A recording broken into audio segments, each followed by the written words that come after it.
Good evening, ladies and gentlemen, and welcome to the Command Tower episode 5. This is a show which is 100% devoted to all things Commander. As always, I'm Dan, and I'm joined tonight by my two partners in crime, Adam and Tom. Good evening, chaps. Hello. Evening. So, our first topic for tonight is a question that Tom asked the EDH help group on Facebook, and one I'm sure has been discussed in playgroups all across the world.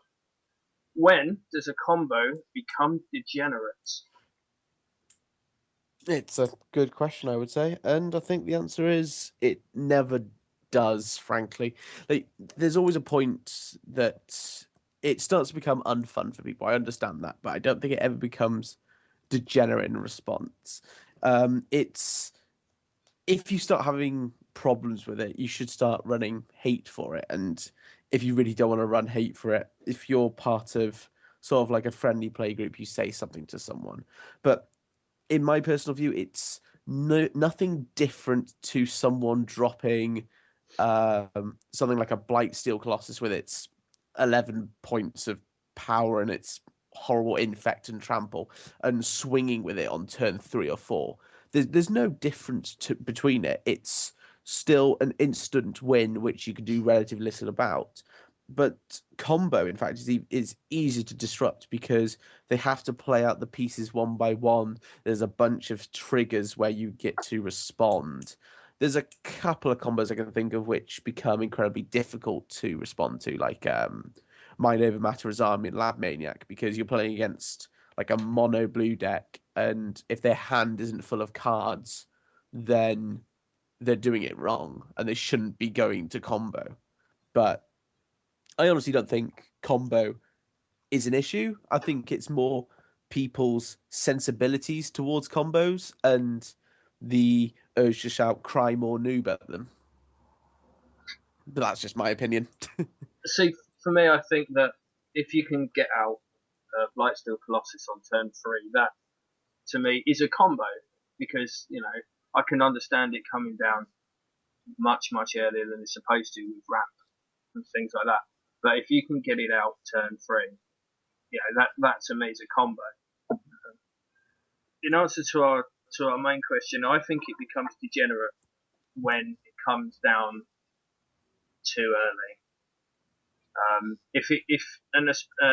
more so if it can come down game after game after game after game after game early, because the whole idea of, especially with group commander, is that you get games that go on. Well, excuse me, you get games that go on for a reasonable amount of time, and everybody's just sort of settled down at the table. They're ready to play and whatever, and after 3 or 4 turns, someone dies, or the game just ends. It seems to be a bit of a waste of time. And the other thing, I don't have a problem with combos. When I used to build 60 card decks, I used to build combo decks all the time. I've got no problem with them. The problem for me is it's when, I don't know, it's almost when the combo becomes so familiar that you just know what's coming. So you're more against consistency than the combo. Yes, yeah. I don't have. I'd like to say I don't have a problem with combo. I have a problem with combos that are consistent. So you're basically the issue is that if your win con is a combo, then it is supposed to be consistent. I agree. It's the main point of it. I agree that combos like turn 3 Blightsteel or turn 3 Emrakul, or not Emrakul, but Ulamog and Kozilek and all that sort of thing. That's ridiculous. That thing just that's too far. Yeah. But the combos which roll themselves out turn 6, turn 7, that's ones I've got complaints about in the past. Sort of, I've got into arguments with people with it about them in the past. I don't know why people get so uppity about it, but I got into an argument about it, and I don't see the problem. Especially if it's in a multiplayer game, your combo comes out turn 6, turn 7. If no one in a 4-5 player game has removal at that point, then it's not your fault that they don't have it. If you know what I mean. Yeah. It's not your fault that you're comboing off. they should look at their deck lists and realize people are playing things and not go, oh, if I goldfish for it, if essentially if I play Storm for for a game I'm going to win, no, it's just not going to work. There's people going to be going no or yes or whatever, or attacking you and killing you. So I've got no issue with combo. I've got issue with stupid like turn 3, turn 4 combos, but apart from that, I don't care. Yeah, Play it's whatever the wasting hell it you like. consistently early is the thing I don't like. If it can happen every game before turn 6, that to me is when it becomes degenerate. Yeah, it's like I've seen a couple of decks which go like turn 1 land Soul Ring, tap Soul Ring, play Lightning Greaves, turn 2 then land and play Quicksilver Amulet, and turn 3 they're dropping like a Blightsteel or a Kozilek or an Alamog into play. And it's just, where's the fun in that? We're not where's the fun in that? It's more sort of, why do you want to do this? Yeah. No, I was kind of thinking that. 'Cause I mean, I remember going through a problem with that with when one of our play group kind of came across that kind of concept and getting the blight steals and that down really early. My response to that was, "Did you enjoy that? That was a great game, wasn't it?" I, I, I always used to, in my head, always used to dislike combos oddly until quite recently. Oddly enough, hearing Tom speak about them and actually considering them in a bit more of a different light. Now, the only time I ever have a problem with a combo is if I don't know it, because how do I know what to stop? So I might grumble and groan after I'm killed by a combo the first time now, but the second time I'll be aware of what's coming. So I know, yes, I might not be able to stop it. I might be at the point where, as you say, I just happen to have no removal, or I'm just in the wrong place at the wrong time. But if you've got a combo player in your group that you know is a combo player, you should know when the combo is about to trip. They're going to get you the first time. They're probably going to get you the second time, but from then on, you should be aware. So they're only going to get you every now and then because you should know what you're stopping. Yeah, it's like what happened in standard, just as an example, a couple of years ago, where you had Boros Reckoner, Boros Charm, and Azorius Charm, where basically it got dealt damage. You gave it life link and made it indestructible, so it kept hitting itself and looping, so you just gain infinite life. But as soon as people realized that was a thing, you had counter spells and removal for it. It happened once, maybe in a round, and that was it. At that, because people were expecting it. If you were holding open 4 mana and you were attacking with your Boros Reckoner into, you know, an obvious sort of board state, which was bad, then you're obviously holding something open for. And for me, to be honest, I'm quite brash when it comes to my commander games. I don't sort of play nice with people. I'll tell people that, oh, I can mind slave a lock you, I can instant win with Azami, or Marath is a complete combo deck. Like certain pieces are brilliant with him, etc., etc. It like I always tell people what's coming. If they don't see it and don't react to it, then what can I do? Yeah, it is. I mean, I like your analogy of when speaking earlier about to you the opposite to a combo player. But I would say, would you say most combo players have got blue in the deck, or is that Um, just me looking in? Because I say I'm not a combo player, so yes and no. Like Marath is completely combo, but that yeah, does he's no. obviously doesn't have blue. Um, So it's just like the yeah, analogy you use was someone dropping a stupidly large miscutter Hydra, which generally speaking, it's the opposite of you. You can't stop that usually. yeah, Just it just thunders through.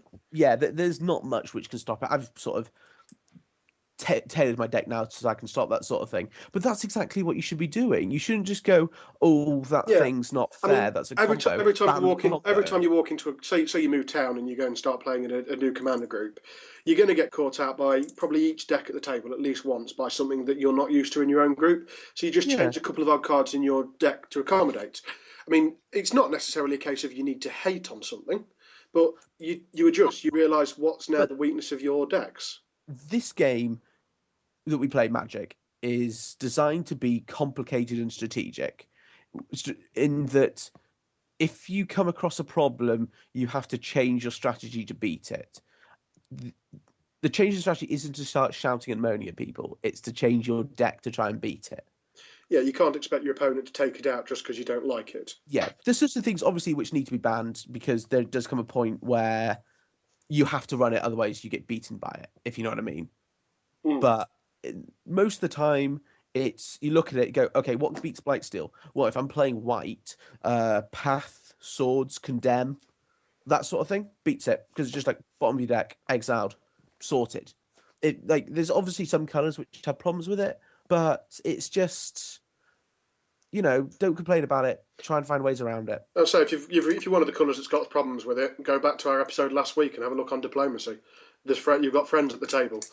Yeah, you got friends around. And like if you're playing with me and someone at the table is into the sort of turn 3, turn 4, Blightsteel, then they have another thing coming. I will make sure they don't get to play anything. Don't worry. But yeah, I don't think combos in Commander are a problem. I think with Commander, with such high life totals, you have to have a get out of jail free card. Essentially, I mentioned that last week, and I'll keep going with it. There's always going to be a time where you will just need to beat someone. Is there a combo that you can think of where if someone does it against you, where you just think that's enough? Like I never want that to happen to me again. It's not it's not a case of I'm going to pack enough removal to stop this happening.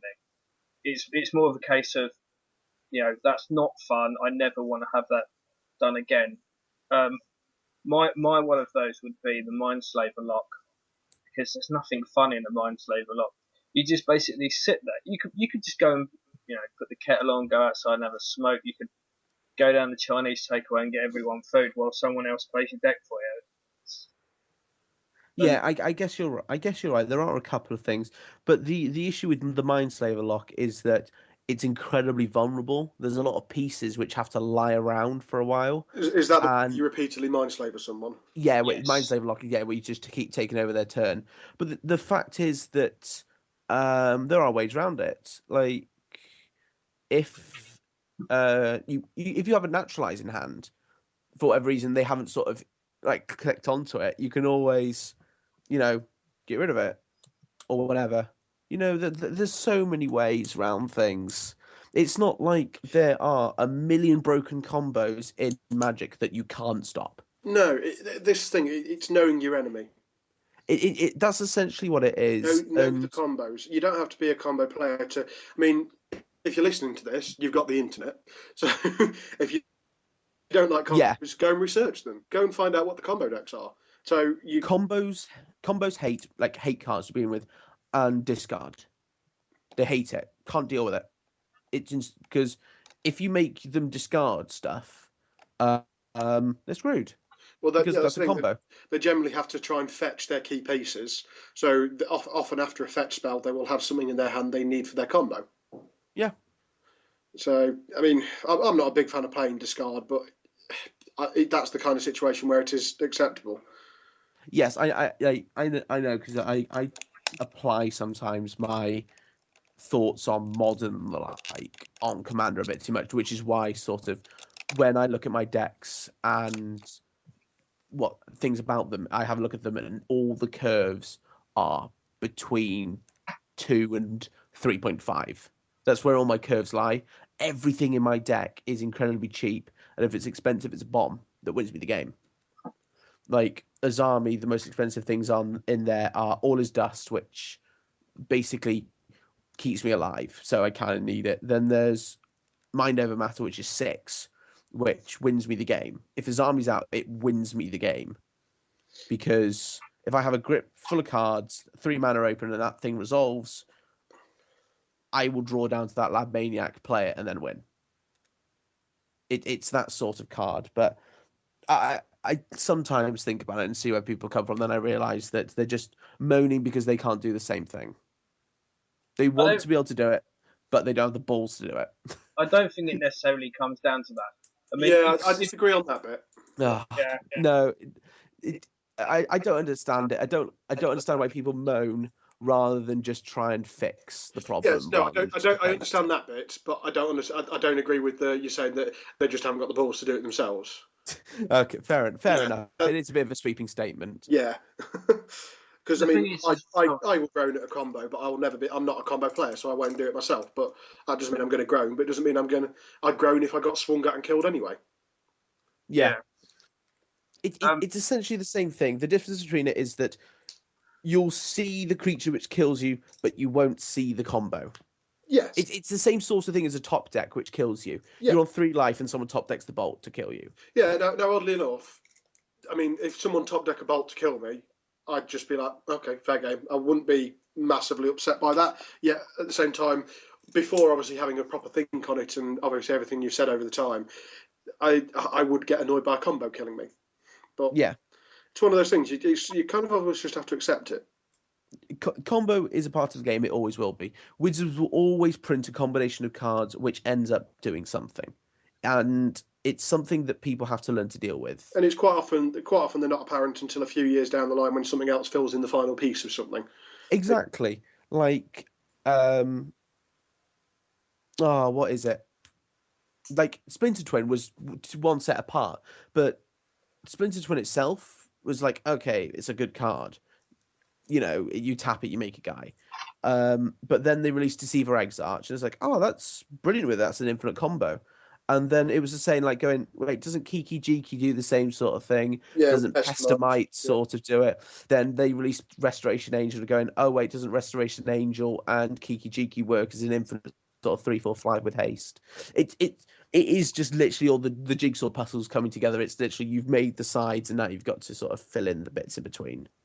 And I think that's what's brilliant about combo, in that it's incredibly intelligent. Someone's put in the time and the effort to look at it and go, okay, so that works with that. Now, if I can find a card which makes me a mana every time this goes off, that's infinite mana. Oh, there's the card. Okay, now how can I find a better card than that? That's not 6 mana but is less. It's incredibly intelligent rather than just dropping a guy and just hitting you. Yeah. I've got a question for you, Tom. You're a Sammy deck. Yeah. Does it ever get boring for you? No. Like, categorically no. Is it the only combo in there that you literally just draw your whole deck, play Laboratory Maniac, draw the rest, win? Mindslaver Lock as well, but I've actually been thinking about that in the past few days, and I may take it out just because it's not as consistent as the Mind Over Matter combo, and it is unfun. Plus, it's not a guaranteed win. No. Well, that's the thing. I mean, I think comparing Mindsaver Lock to others, I think a combo that ends the game there and then is better than a combo that's likely to win. It's just going to draw it out. I mean, Mindslaver Lock, you're likely to win if you get a Mindslaver Lock on someone. You're not, as you say, they're not guaranteed it, but it's just going to take ages. It comes under the same strain as infinite turns and infinite mana. Yeah. Because if you have infinite turns and you have a 2/2 and they have a 3/3, doesn't matter. You haven't won the game. You have to find something to beat their 3/3. And if you can't, you lose because you deck yourself out. Infinite mana, it's just like, okay, I've made infinite mana. Now what do I do with it? You have to have applications for it. And the Mindslaver Lock comes in the same thing. It's like, okay, I've locked them out of their own turns. What can I do with it? Yeah. I can technically make them deck themselves, but have I drawn more cards than them? Have I, have they drawn more cards than me? Have they sort of played draw spells? Have they got something which will shuffle their graveyard back into the deck? You never know. Yeah. But yes, it's the only two combos in the deck. Marath is a completely different beast because he's all combo. Just he's insane. I actually convinced someone a couple of weeks ago that he is worse than Azami. Azami comes down, you get to counter a bunch of things, but if you every control deck has the issue of what happens if I don't draw the counter. But Marath doesn't care because it's just like he makes tons of dudes. It's just an infinite number of blockers. So you've always got something to slow the game down to your own pace. Whereas Azami doesn't have that. You can counter it, but we have the counter for the next spell. Have you countered the wrong spell? That's the thing. That's the bit that always used to get me with combos. It's knowing which piece to destroy. Because it's trying to interact with combos that then they come up with a reason why that hasn't actually stopped it because this has then happened and my head just at that point shuts down. But when, as I say, it's one of those, it's learning. As I say, if you ever get hit by a combo, and even if you've tried to stop it and it seems to have failed because your opponent still seems to set it off, go and look the combo up online. There'll be forums that tell you how to stop it and what bit you need, what point you need to jump in and say, haha, no. Because Yeah, sometimes it's a case of timing. it's like the Archangel Thune Spike Feeder combo. You kill it when the counter comes off, is when you kill it, or when the Archangel Life Gain trigger goes. There's always, and then there's like the Malera combo. You get rid of Malera or the sack outlet when the Finks hits the graveyard and the persist trigger goes off. There's always ways to get around It's it. just knowing when to time in correctly. Yeah, it's not. It's think clearly. Don't rage. Just deal with it. If you can't deal with it, remember for next time where to do it. Yeah, and as I say, commanders generally speaking, as a rule of thumb, most people play it amongst a group of friends. So if you're unsure about the combo, ask your mate. Yeah, Either plays it. there's always. I happily explain all my combos to people. If they don't understand it, I will tell them, what to do and even where to stop it. Just because combo players are evil, horrible people doesn't mean they won't explain things. No, if you don't explain things, if you can't explain to someone how your combo works, then You're you not. shouldn't be playing You it shouldn't be playing because combo. you don't know what's happening. You have to know what's happening to know, like if they go to do this, then you have to know that you're supposed to stop that. Otherwise, you don't combo. It, you know, there's so many ways around it. Like combo is a very intelligent way of playing in that it's not all play this, play this, play this, play this combo. Especially you only have one of each. You have to know where the pieces lie and which pieces to protect more than others. Okay. So would you I don't know. So, okay, so let's say right, you've got a 15-year-old kid just learnt to play Magic maybe a year or so ago. He's just got into Commander, and he wanders into your local game store, or whatever, or someone's brother or whatever, and he comes in and he sits down for his first game of Commander. Do you use a combo deck? And if you do you explain before what the combo is to give them some sort of chance of stopping? I always do warn people that I don't know that what my decks are like. If they don't know me and what the sort of the decks that I play, I always do say to them, you know, I can't. You have to realize that this deck is just going to do this, and there might not be much you can do.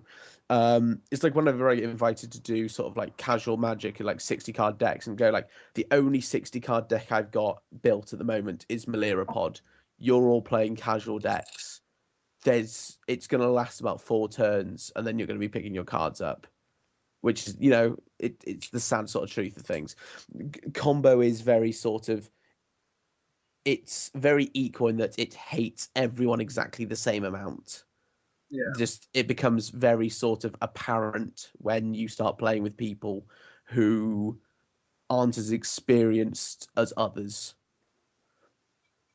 yeah. Because I mean, like the commander is massively expanding. There's new players joining all the time, and you can't always expect new people to commander. I mean, even if they've been playing Magic for 10 years, you can't expect even them sometimes to walk into commander and know exactly what's going on because it's a whole different ball game from 60 card commander. Sorry, 60 card Magic, and I my personal standpoint is if you've got someone who's just wandered it and you play commander, and you play combo decks in commander, then maybe possibly thinking about building one deck that doesn't combo just as a sort of ease them in a bit, and then once they've got a couple of decks and they're a little bit more into the format, then you can say right, well now I'm busting out my combo decks. Is that something that you agree with? Yeah, I do agree with, and it is something that I do actually struggle with myself because um I always end up building a deck that's relatively fair. Like I built an Afara deck that had no sort of combo win cons. It was basically just, if you've seen what Stoneblade is in Legacy, it's essentially the Commander version of that. You drop something like a True Name or a Geist of Saint Draft, and you just go to town.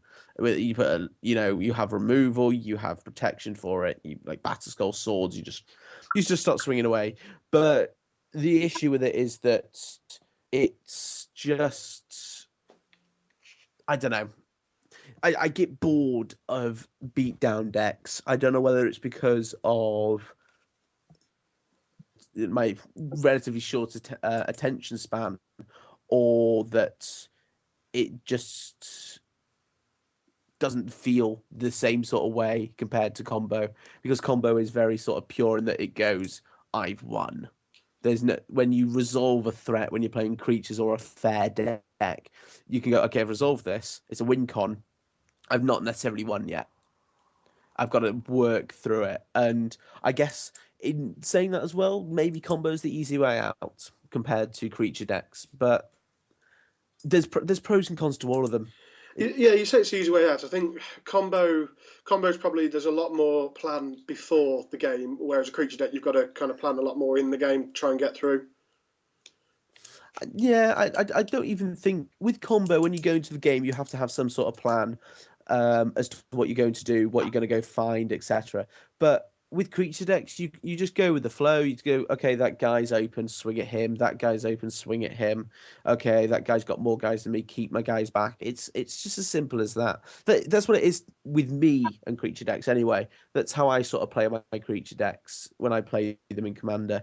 But I've always played sort of one-sided decks in that it's either combo or control, or like one of my first sort of horrible decks was Janara Hexproof. Everything in that deck was Hexproof or gave Hexproof.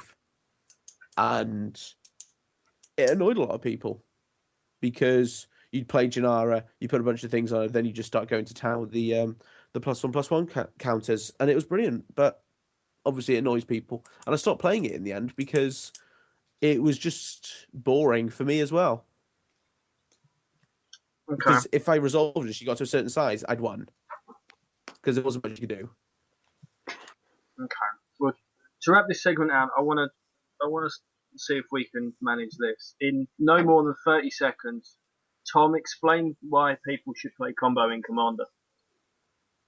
Oh God. Okay. 30 seconds starting when I start talking about. Okay, so you should start playing combo in Commander, because combo is one of the most intelligent and fun ways to win Magic, because you can come back from nowhere and win. You can annoy people if that's your sort of thing. You can do it, but you can also make a lot of friends doing it by just ripping someone out of the game. You can also play politically and very aggressively with combo. There's so much you can do with it. It's basically like playing creatures, just with less creatures. It's exactly the same sort of thing there. And you get you're not immune to removal either. You have to think, and if you like to think playing Magic, play combo, because you have to think it through, and if you don't, you lose. And I think that's everything I can say about it, really. Yeah, sounds good. Okay, Adam, go on. 30 seconds. Why should or shouldn't people play combo? Well, I'm being put on the spot as well. Yeah. I think, because as I said, I'm not a combo player, so I can't really give you many reasons to.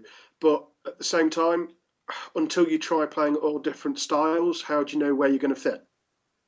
Quite simply, you may not think, you may hate that combo that's beat you. You may have never tried combo, but it's something I've now considered, that if you don't try it, how are you going to know if you're going to enjoy it or not? Yep. Quite simple. I can think of a few other things that applies for. But, oh God. For me, I'm going to put myself on the spot, although I've had a bit more time to think about it. A whole minute more. Yeah, a whole minute more. I think that you should try it because at times combos can be fun, and I think it's worth exploring certainly new combos that maybe you've not seen before, other people haven't seen before, and it's worth exploring to see if you can come up with some of your own. And as it's been said already, you've got to be quite clever to either construct or play the combo deck, unless you're Tom, in which case you can just get away with it anyway. Yeah, I do get away with it anyway. Yeah. Yeah.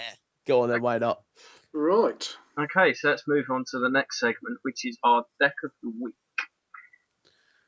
This week's So, Dan, what's our deck of the week then? so this week's deck comes from a listener and also someone in my playgroup.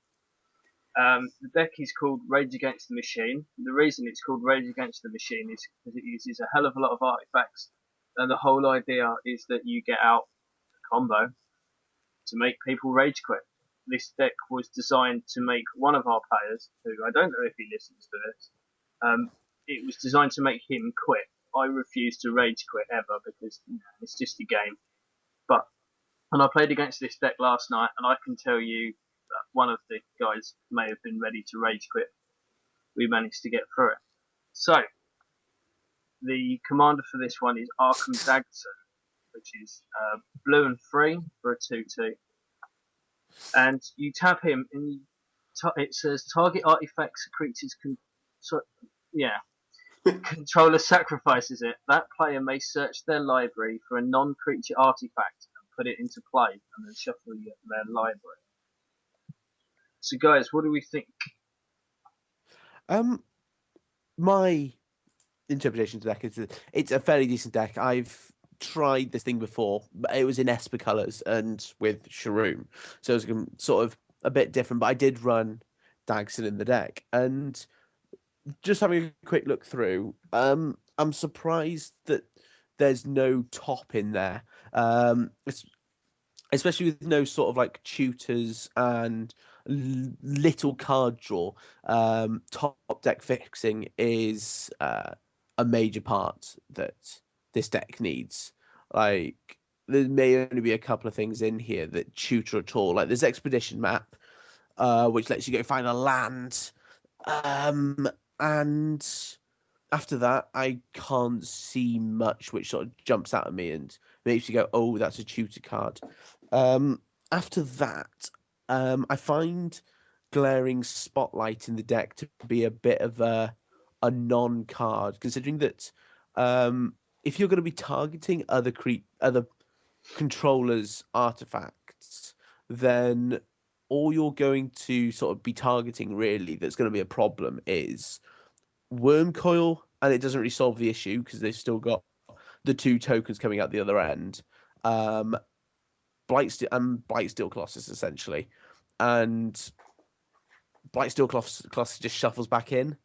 So there's pros and cons, but I don't think it's good enough. And if he's using it for the second ability, I can see why he's using it, but I think just if he's going to use it for that ability, you might as well use Artful Dodge because you can use it twice in a row.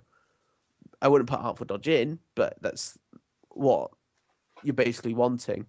If I was to change anything, I'd change the Glaring Spotlight to Lightning Greaves, because I've noticed that there's no Lightning Greaves in here. And as we mentioned before, Lightning Greaves on a Blightsteel Colossus is a bit of a win con, apparently. After that, I think the only thing that I would suggest would be Howling Mine, because the deck doesn't seem to have that much in the way of draw power. But apart from that, I can't think of much else to change. Well, yeah, I mean, following on for that, I mean, because obviously I noticed the severe lack of card. I mean, actually, to be honest, the biggest thing that jumped out at me is I thought when I first went to look at the deck on the page, I thought the page had loaded up as an error, because I don't think I've ever seen a deck with no sorceries or enchantments in Commander. So that kind of caught me. I don't know, there just didn't seem to be that many. I mean, I know obviously it's got lots of tricks with Dagson, killing this to fetch that, blah, blah, and so on and so forth. But there don't seem to be that many surprises to come, because you know Dagson's on the board. You can see, he's available to do his ability.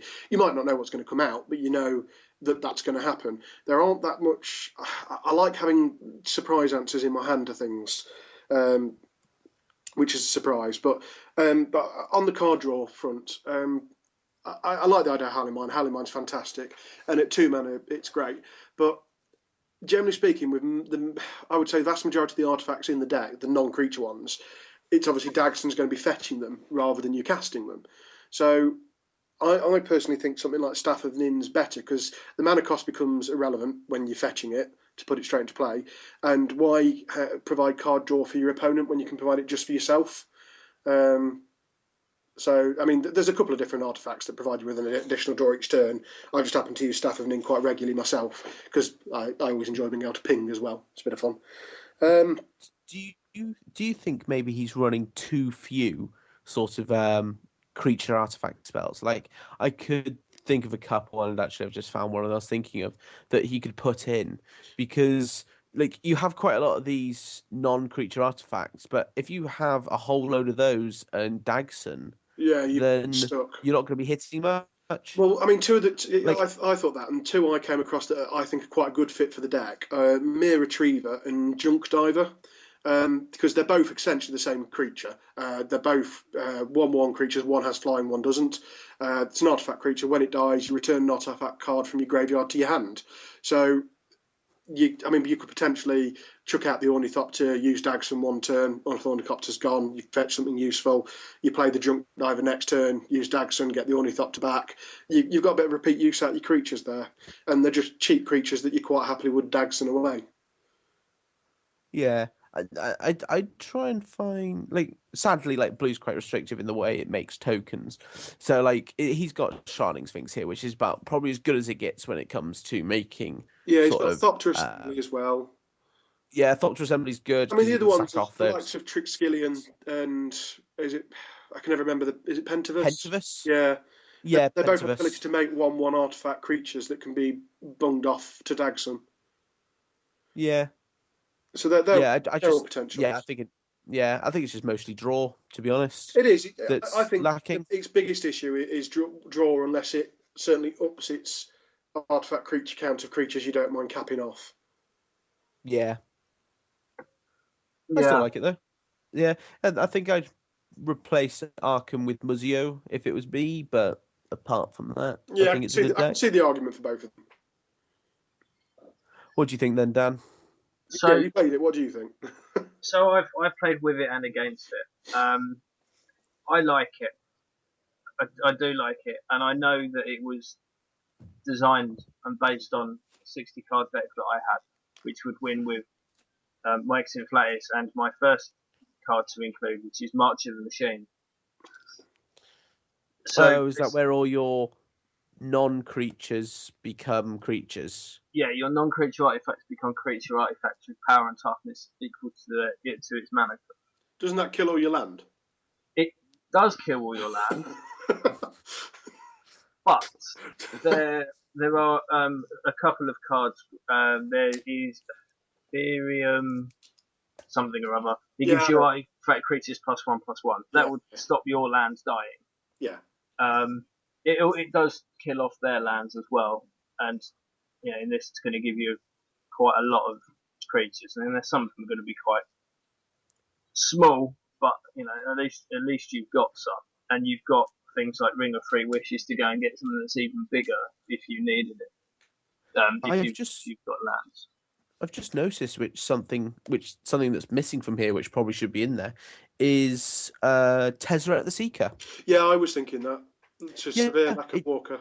it seems like the perfect card to It have does, because yeah. it untaps your artifacts when you come in. If you're playing Soul Ring or anything like that, you instantly just see the obvious, benefits to it. It lets you go find artifacts you can't usually find, like you can just bring him in and zero him to find an Ornithopter to play to sack off to Dagson Action to find straight. something else. And then you can do the same the next turn for the other 2/0 ones quite comfortably. Yeah, and Yeah, if you keep plussing him up, you end up making all your non-creature artifacts into 5/5s, which you can swing with. Is it 5/5s? I think it's 5/5s. Yeah, 5/5s. Yeah. yeah. Yeah, Tez makes so much sense in here. yeah. Tezzeret seems like the perfect card to add in here. There's Yeah, damn straight. yeah.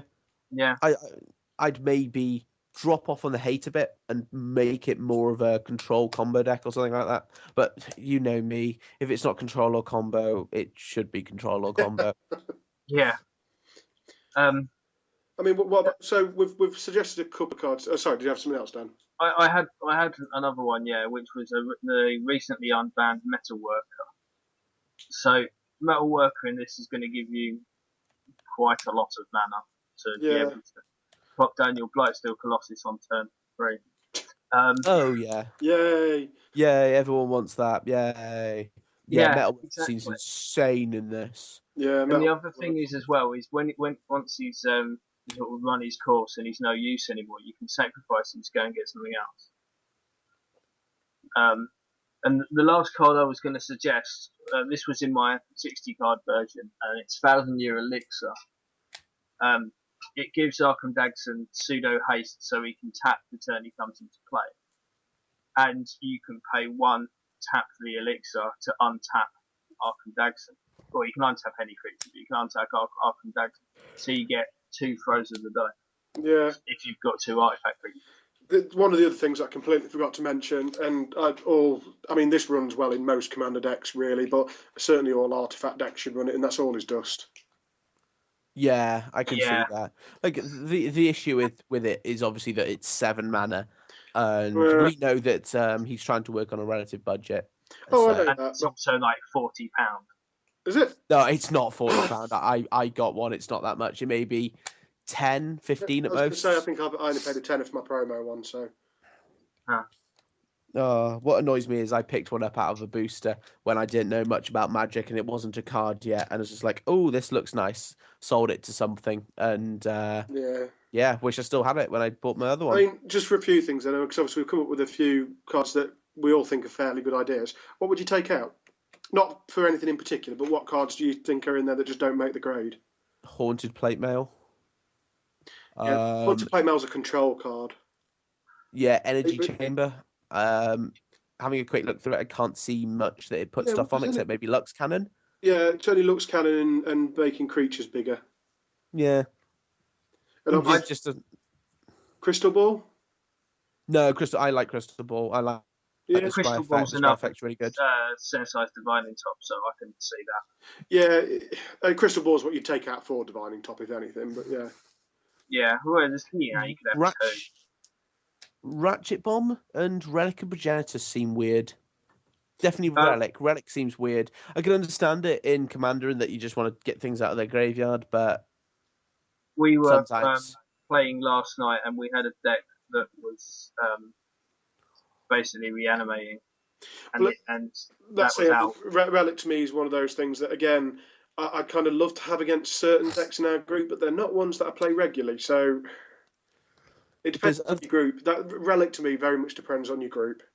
There's other cards like Thornbite Staff, which just there's probably something I'm missing in here, but I don't see it. That's the Shaman one, isn't it? Yeah. Yeah. So you could, let's say, have a mere Battlesphere out. You can have Thornbite Staff on Arkham Dagson. You can sacrifice an artifact to a token, or can't you? I may be thinking of the wrong thing, but I think it's when a creature actually hits the graveyard, isn't it? He untaps. Oh yeah, so you can. Yeah, I see it. Okay, I can see. Okay, yeah, you could basically start shotgunning stuff away. He sort of becomes a pseudo avatar of Woe. Okay, it's okay, but it's incredibly meh. I mean, the fact that you can search for it and fetch it makes it a bit better. But yeah, I'd say it's still one that wouldn't jump out at me as an immediate option. Yeah. The other one, the last card I can see just going through it would be Trading Post. I can only see so much from this. Post. Yeah, Trading Post. I don't know. Okay, let's put it like this. If it's foil, keep it in. Otherwise, take it out. Yeah, it's not. Okay, take it out then. I had a full Trading Post. It was beautiful. I don't know. I like Post. I personally, I'd probably keep Post. But yeah, it could have been the card that we wanted, but it wasn't. What's the Batman quote? It's I'm not the Batman they want, but the Batman that they deserve. It's the opposite of that. Yeah. Yeah.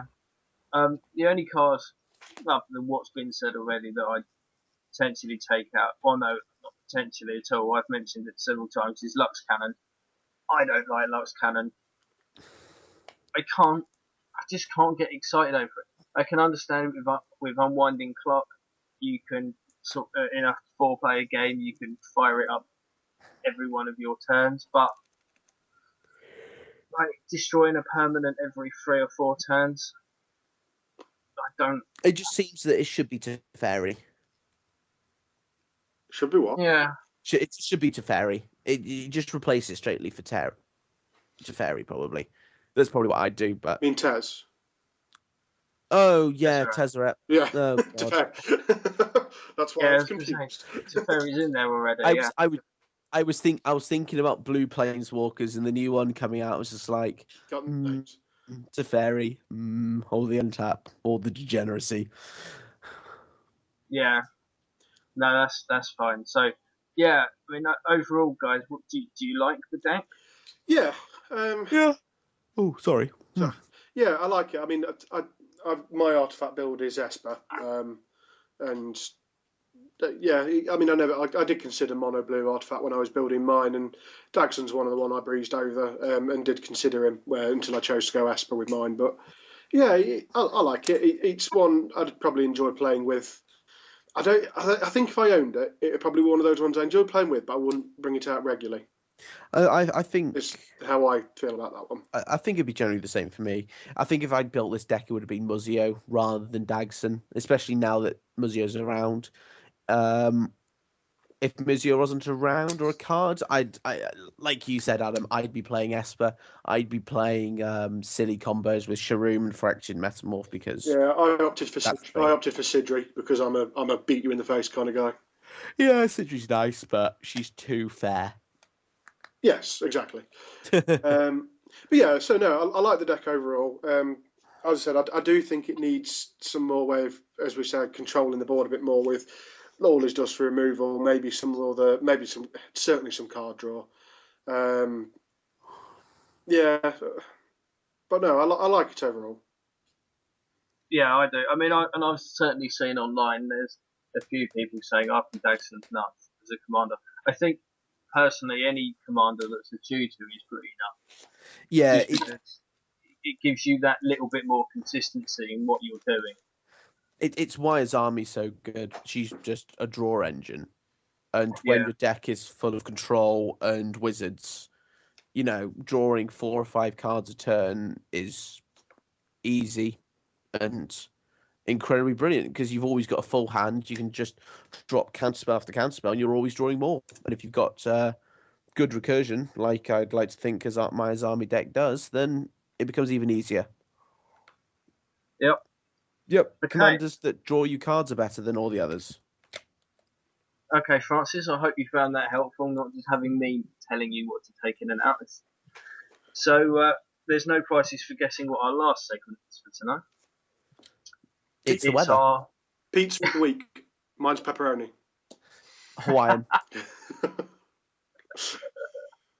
Mine's got to have fish on it. No, it's What? Is it because you like Lorthos the Tide Maker? Is that why it has to have fish on it? No. Surely if you liked him, you wouldn't. I think we're getting off topic. I'm going to quickly address it. It's because I'm pescatarian. I don't eat any meat other than fish, and I don't particularly like cheese. So, not on a pizza. How can you not like cheese? On a pizza. And this is the last podcast, guys. That views cannot be considered compatible anymore. Right, so card of the week before we get to. Before we start hitting each other with fish. Yeah. So, guys, what's your card of the week this week? My card of the week, with the fact that probably when I get around to actually uploading this podcast, Khans of Tarkir will be released, is Crucible of Worlds. Now, if you're thinking, why does Khans of Tarkir have anything to do with Crucible of Worlds? It's because of the goddamn fetches. Oh, God. It works so well with fetches because if you open a hand of 3 mana a fetch and a Crucible of Worlds, you are set for the entire game for as much mana as you're ever going to need, unless someone's a dick and kills your Crucible of Worlds. Swear count 1. But it's because you could just keep recurring the fetch. You go like, okay, play this fetch in the graveyard, tap, Yeah, sack. it's not much to lose 1 life to fix your mana, but as you say, I'm No. sure someone will be very nice and blow your Crucible up fairly quickly for you. It is very abrupt decayable. 3 mana should just read can be abrupt decayed. Or I thought it did. CBAD can be abrupt decayed. See, I've got 2 words why I don't like this card. Strip mine. I've got one. Oh yeah, strip mine. I strip mine your land. Cool. I'll play it again. Aw. Yeah. I'm happy with this card as long as there's no strip mine involved. Yeah, I can see that. It is. It's one of those nasty ones. I don't like strip mine. I think strip mine should be banned in Commander. I know it's a one-off, but the sheer fact that Crucible of the Worlds is a thing. Yeah. Yeah. Ban one or the other, but nobody likes. No, there's nothing wrong with Crucible of Worlds. I think there's everything wrong with strip mine in that it can hit any land. Yes. Yeah, it's one of those things. It's Crucible of Worlds fine because with fetches, yeah, as you say, you're paying life just to fix your mana base for the entire game. It's fine. I can accept that, but the moment someone starts playing with strip mine in it, that does kind of start to take it away a bit, and it's just like really. Yeah. We also forgot Sadbot, but I'd like to think the people. I'd like to think the people who listen to this now realise that Sadbot is the card of forever. No? Okay, moving on. Go on then, Dan, what's yours this time? Okay, so mine, we're going to keep with the artifact theme for mine, and mine, I may have mentioned this already, actually, Metalworker. Yeah, you did mention it. Yeah, I was playing with this when it was still banned.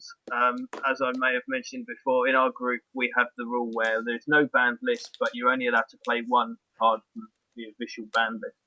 And this has been in my Jorkadine deck since the day it was built. I really, really like this card. Obviously, it's only good for artifact heavy decks, otherwise it doesn't really do very much. In this, in my deck, it sits quite nicely. It gives me the mana if and when I need it. If I don't need it, it's a 40. Yeah. So, with Jorkadine in play, I mean, not on its own, that would be nuts. I like Metalworker in Commander. It's not as bust as it seems to be in things like Legacy. In Legacy, it just seems insane. Being able to just tap this, just go reveal my hand, play this Emrakul, swing, you're dead. And as I always seem to mention art as well on my card of the week, its art is lovely. Its art's pretty funky. It's not too bad. It's pretty funky. Oh, just because you've just mentioned it, when you guys look through the deck list that's going to be in the description, you may notice that Tolarian Academy is there. As Dan has mentioned, this is from his playgroup where they don't have a banned list, but they can have a card from the banned list in their deck. Is it just one of them? Yes, yeah, one card from the official ban list in your deck, but we don't have our own. We don't really use ban lists. Okay, so when you're listening to this video and when you have a look at the deck list and say, "Oh, Tolarian Academy shouldn't be in there," it's fine.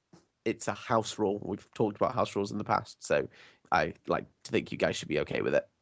Yeah, please be okay with it. If not, anyway, you don't have to come play with us. So, Adam, what's your deck of your card of the week? I've actually gone for Phyrexian Processor, which is sticking with the artifact theme again. Phyrexian Processor, 4 to cast as it comes into play, pay any amount of life, 4 and tap it, put an XX minion into play where X is the life paid. Commander's a game where you've got an abundant life. Usually, I mean, you start with 40, what's 10 life to be able to make a 10-10 for 4 mana each turn? Seems a bit of fun for a creature enthusiast like myself. Even better in a life gain deck. It can chuck out massive guys quite easily. It's a bit of fun. Is that the card that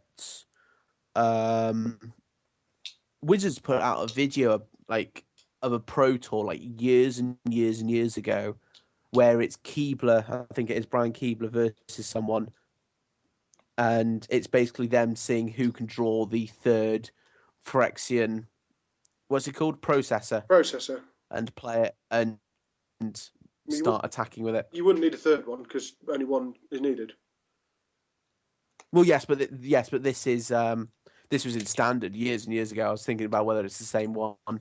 I couldn't tell you, mate, to be honest, but I just know it's one of those ones that I've always had knocking around. I mean, I've only got 1 or 2 copies, and they keep like flitting between different decks periodically. I just find them quite amusing because no one seems to be willing to leave you generating a 10/10 for 4 mana for very long. No. What I'll do, if I can remember the video and find it, I'll put it in the description below, or put it in an annotation somewhere when we're talking about this, because I'm pretty sure it's the right one. It's a brilliant video to watch. It's just so brilliant. Yeah, it's just one of those old cards. Cause I remember playing with it years ago, and it's one of those ones that I played with and completely forgot about, and it just happened to be in the Coalition versus Phyrexia deck. And just it's one of those ones where you flick through a deck of a new deck release card and you just come across something, you're like, oh yeah, how did I forget that? Yeah, there's one of these floating around in my play group, and it's put with Trostani, and Yeah, Doubling season. well, it's anything. I mean, I had it at once with Reese, and Reese has got obviously with the amount of tokens he chucks out. I've got the odd Soul Warden and so on and so forth, so that gains a fair bit of life. And yeah, anything that's got a bit of life gain in token generation, it's just a wonderful little fun tool. And the fact that it's not colour dependent at all is brilliant.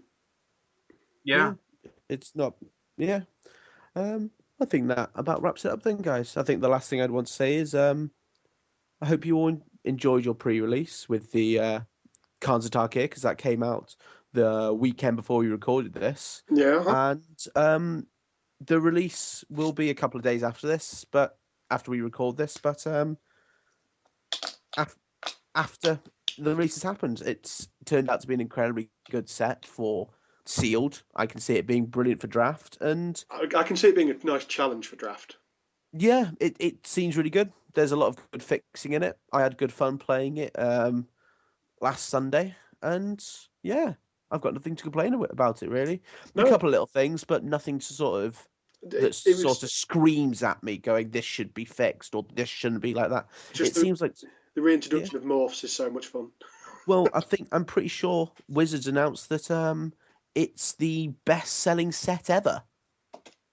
I think. I think that's just more and more people are getting into Magic as it goes, to be honest. Well, it's the fact that Return to Ravnica was the last one, I think it was. Return to Ravnica was a very, very, very good set. And then the fact that Fetch has got reprinted, people are buying, rather than just one box or a fat pack, are buying a box or 2 boxes or even a case, because Fetch lands are always going to be good. You're always going to want them, and they're brilliant in every format you can play them in. Just, if you're going to watch it online, just get the popcorn ready to watch them shuffle for about a minute. It's the only issue with Fetch is that you have to watch people shuffle for about a minute. Yeah, and there might actually be some decent commander cards in it. Yes. Well, yeah, there's Clever Imposter. It's nice that they've added. It's the first new wave of 3-color commanders for a while. Yeah.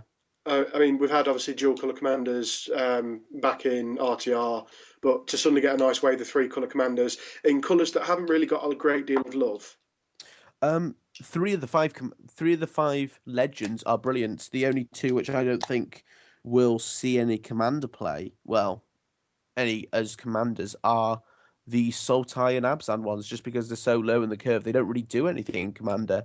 Surak is insane because he's insane. If you haven't read him, read him, then tell me otherwise. Narset is brilliant because you can swing and drop Enter the Infinite for free, which is never a bad thing. Then there's, oh god, what's the last one? That they are yeah. There's just been a nice provision. Generally speaking, whenever you get a heavy multicolour deck, multicolour cards are usually quite often. Sometimes they can be quite hard to fit into fairly competitive decks in the other formats. But in Commander, multicolour cards quite often have lots of random funky things that they can do, and they eat bread and butter when you start to play with different colours in Commander decks. the last one, just remember, is Zergo. I actually pulled him in my sealed pull. Brilliant card. Maybe standard playable. Definitely brilliant in Commander because he's more suited in those colors than his counterpart Ruhan. That I think he's better in those colors than Ruhan is. I'm And not saying a word. yes, you're right. You are not saying a single bloody word. And Zergo keeps getting bigger. Zergo gets bigger and bigger and bigger. And in the end, you just kill someone in one shot. It is nice just to have. It's the same. To be fair, it's the same when any set comes out. It's always nice to have a fresh load of blood. But I think this one's going to be one of the. There's more in here to actually fiddle about with and play with for Commander decks. I'm not saying everything's going to jump in and stay in, but I mean, I know we played Commander last night, and there was quite a few new Khans cards appearing that everyone got over the pre-release already. I mean, even down to the fact that you've got the additional lands, the come in tapped, gain a life, the wedge ones. It's just another load of lands that you can use as well. There's so much in this one to back Commander up, which just makes me kind of excited for the next two ones for this as well. So yeah, last words to me. If you can find somewhere to play sealed or limited for Counter Target, do it. It's going to be a brilliant set. And then put them all into Commander decks afterwards. Then put them all into Commander decks, even the doubles. Even the doubles. Put them all in there. All in there. To hell with the rules. Well, I'm going to be buying a box, and I want to open all the cards at some point, and I think I might put them all back together into booster packs and basically play Cube. That's another format for a completely different time. Yes. Yeah. So I think that's it for tonight then, lads. Yep. Yeah, let's wrap this up now. So thanks to my two co-hosts for tonight. Not a problem. You're welcome. And we'll speak to you next week. Until then, bye. Happy command. Thanks. Bye.